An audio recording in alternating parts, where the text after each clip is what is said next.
Hey, this is Emmalia Vash, and this is Wikazaru.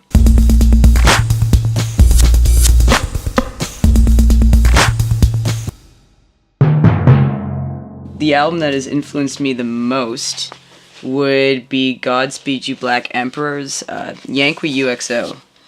And this happened more recently in my life. I was around 21 when I had kind of just decided to delve into the realm of Godspeed, You Black Emperor. And the one piece that struck me the most was on the second disc, and it's Motherfucker equals Redeemer. It's so powerful.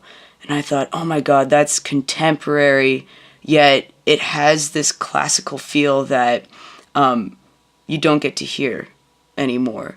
The same sort of classical feel that when you listen to Rite of Spring, or even the Sugar Plum Fairy. I love that piece in the Nutcracker. So that kind of really started to spearhead this new idea as to how I could construct music. Not from this not from this pop guitar perspective and having to figure out when you're going to write a solo and how you're going to write a solo phrase, but how are you going to construct sound and make sound powerful with large dynamics or small dynamics, and from the simplest form of timbres to a complex timbre. This album has influenced me to write music in a completely different way, from a completely different approach. I used to think about music in general, or from a perspective of songwriting as, okay, so I need to write a verse, I need to write a chorus, I need to create a build-up, maybe I need to create a psychedelic bridge, and maybe put in 2 bridges. So I used to break it down into sections, and I used to always have this idea of having a 3-minute song, a 2 to 5 minute song, and maybe, if I really wanted to delve in, maybe 7 or 8.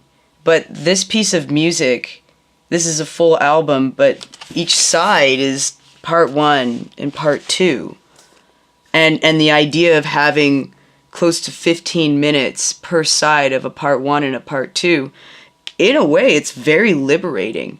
And it's liberating because I realized that you can start with the smallest sound, and with that amount of time, you can build that sound. And having so much time to build a sound from the smallest pianissimo to the strongest fortissimo is so much more moving in a way. And I think that's how this album has influenced me, is in the perspective, in addition as to how I can change the way I play my instrument.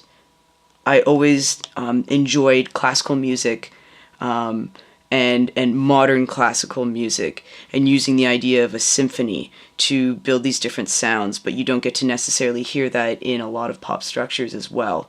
Other albums that I would consider highly influential would obviously be Pink Floyd's Metal or Animals. In addition, it would most likely be Alice Cooper Goes to Hell or Welcome to My Nightmare by Alice Cooper. I have not gotten sick of this album. I find that there are moments in time where I want to listen to the first disc or the second disc, or times where I just need to listen to everything through and through. But no, I have not gotten sick of this as of yet. I would thank Mark Ferrari for getting me into Godspeed, You Black Emperor first and foremost. When we were living in the same building, we would swap our music libraries. And after I had swapped my music library with Mark, I thought I had received all these new albums. And I was going through a moment in time where I thought, okay, I need to finally delve into new music. And I heard this just on shuffle, and I thought, what is this piece? And it was Motherfucker equals Redeemer. So thank you, Mark. Any sort of further research into this album, I never really thought too much of. The album is already self-explanatory in the thesis that it's trying to tell. It uses some primary companies, such as AOL, Time Warner, BMC, Sony, Vivendi, Universal, and they create almost a breakdown as to how they could be connected to arms dealerships. Which says a lot. I presume there is something that might be just a little bit too hyperbolized, but I do not want to argue against somebody's thesis that I highly enjoy. It already opens up with U.S. Investigation Service, investigator writing sample, name, date. Identify someone you know who is not trustworthy. Explain how you have reached that conclusion. That's perfect in itself. I think that the research and the thought process of this thesis is already in the package. I never felt as though I needed to research further into it. What I can gain from this was when I was re-listening to this album for writing perspective, I was living in Montreal at the time and recording at Hotel to Tango. And I was fortunate to have some brief moments with members of this band. And I didn't want to be a complete fangirl and say, oh my God, you're so cool. But I was able to sort of gain a little bit of insight behind the personalities that would go into creating something that I adored so much. And in a way, it was very grounding and inspiring as well. I felt very motivated to continue to write.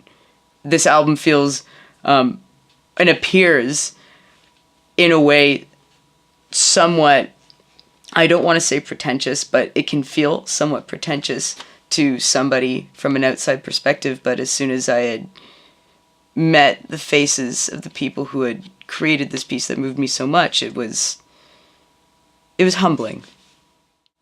My favorite album of all time, hands down, I'm just going to remove it from the package, would be Pink Floyd's Wish You Were Here. So completely different. David Gilmour is my favorite guitarist of all time.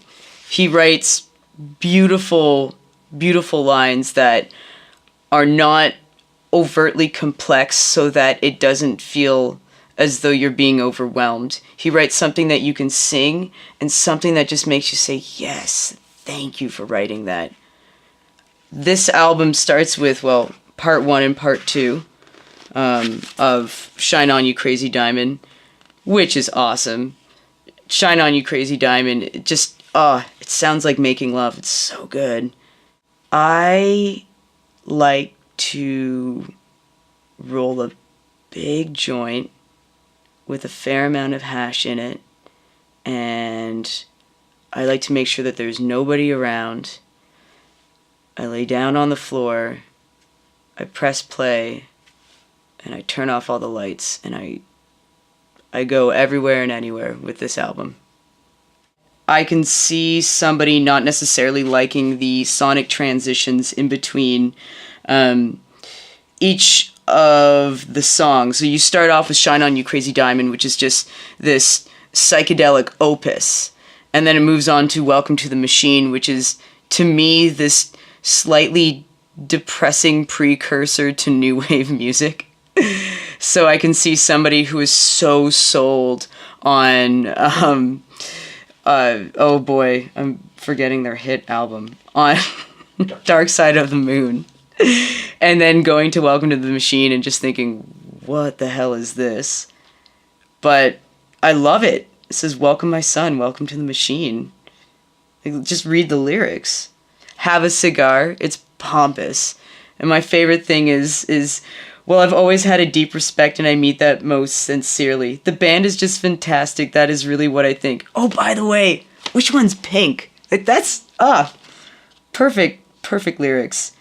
And then Wish You Were Here, which is, everybody's high school acoustic guitar ballad. I don't know why people would not like this album, in all honesty, but I'm biased, clearly. and then you just sandwich it in a different version or part 2 of Shine On You Crazy Diamond. Like, it was all the dream. Okay, in all honesty, I don't know why anybody would not like any part of this album.